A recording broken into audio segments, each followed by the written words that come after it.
Bacaan dari Injil Matius.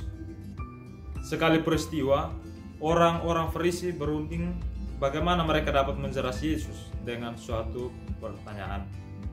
Mereka menyuruh murid-murid mereka bersama-sama para pendukung Herodes bertanya kepada Yesus, "Guru, kami tahu engkau seorang yang jujur dan dengan jujur mengajarkan jalan Allah, dan engkau tidak takut kepada siapapun juga, sebab engkau tidak mencari muka. Katakanlah kepada kami pendapatmu. Bolehkah membayar pajak kepada kaisar atau tidak?" Tetapi Yesus mengetahui kejahatan hati mereka. Lalu ia berkata, "Mengapa kamu mencobai aku, hai orang-orang munafik? Tunjukkanlah kepadaku mata uang untuk pajak itu." Mereka membawa 1 dinar kepada Yesus. Yesus pun bertanya kepada mereka, "Gambar dan tulisan siapakah ini?" Jawab mereka, "Gambar dan tulisan Kaisar."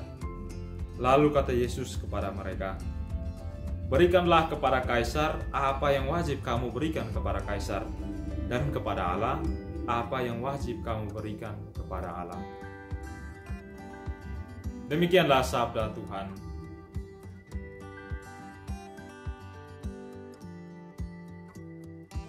Pace bene, saudara-saudari terkasih, tentu kita sebagai manusia kita pernah mengalami sebuah situasi atau kondisi yang mana kita diuji soal kemampuan dan kesabaran kita. Menghadapi ujian tersebut tentu kita meresponnya dengan berbagai macam hal. Ada yang menerima, ada juga yang menolak dan melawannya dengan ujian itu. Hari ini Yesus kembali mengalami peristiwa diuji oleh orang-orang Farisi soal apakah mereka wajib membayar pajak kepada Kaisar Roma. Pujian bisa ditujukan kepada kita dengan berpura-pura untuk tujuan menjerat kita.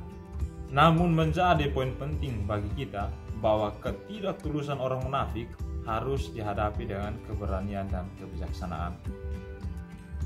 Orang Yahudi mengharamkan dinar Romawi dipakai sebagai persembahan di Bait Allah. Karena itu, orang harus menyiapkan uang Ibrani yang dianggap halal bila digunakan sebagai persembahan di Bait Allah. Di kalangan pemimpin Yahudi, jelas ada keengganan besar untuk membayar pajak kepada Kaisar Romawi yang dianggapnya sebagai penjajah. Namun, mereka tidak berani mengatakannya secara terus terang dan terbuka. Dengan kepentingan yang sama untuk menjatuhkan Yesus tanpa diduga, telah menyatukan orang Farisi dan golongan Herodian. Kepada orang Farisi dan golongan Herodian, Yesus menegaskan apa yang sudah berlaku pada waktu itu: pajak kepada Kaisar dan persembahan kepada Allah. Uang dinar Romawi jelas bergambar Kaisar di koinnya. Jadi, lakukan kewajiban membayar pajak kepada Kaisar. Sebaliknya, dalam hati setiap umat Israel telah tertanam ajaran bahwa manusia diciptakan menurut gambar rupa Allah.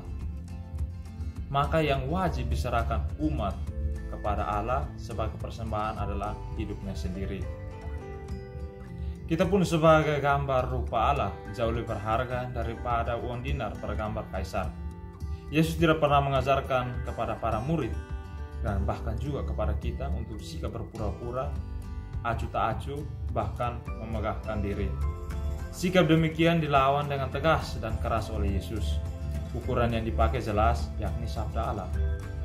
Jawaban Yesus yang gamblang mematahkan niat orang-orang Farisi yang ingin meminjam kekuatan politis penjajah Romawi untuk menjebak Yesus.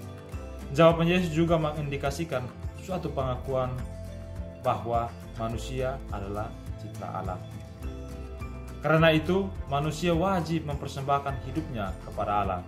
Yesus memberikan teladan bagaimana melawan sikap untuk berpura-pura, sikap munafik, acuh tak acuh, bahkan sikap memegahkan diri. Sikap-sikap tersebut perlu dilawan dengan keberanian dan kebijaksanaan.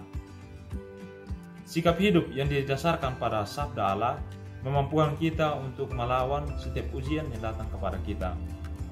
Setiap orang yang percaya pun dipanggil oleh Allah dengan tulus dan berani menyatakan imannya bukan untuk mendua hati.